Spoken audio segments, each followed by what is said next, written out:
సర్వ మానవాళికి రక్షకుడు, మనకు కొండంత అండగా నిలిచేవాడు, మనసులో తలచిన వెంటనే గుండెల నిండా ధైర్యాన్ని నింపగలిగే మహాయోధుడు, అభయహస్తంతో ఎల్లవేళలా మనల్ని కాపాడే ఆ పవనపుత్రుడిని ఇప్పుడు మనసారా స్తుతించుకుంటూ శ్రీ పంచముఖ ఆంజనేయ స్వామిగా అవతారమెత్తిన కథని దృశ్య రూపంలో తిలకిద్దాం రండి.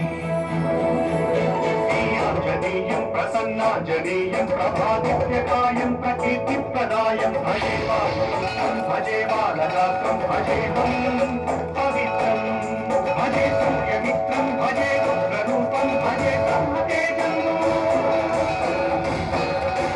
అది రామాయణ మహాయుద్ధం భీకరంగా సాగుతున్న తరుణం.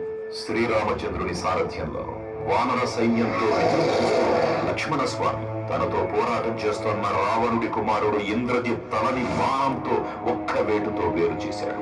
ఇంద్రజిత్ మరణమన్న రావణుడు ఆవేశంతో ఊగిపోయి ప్రతీకారం కోసం పాతాళ లోకాధిపతి తన సోదరుడైనటువంటి మహిరావణుడి సహకారం కోరాడు.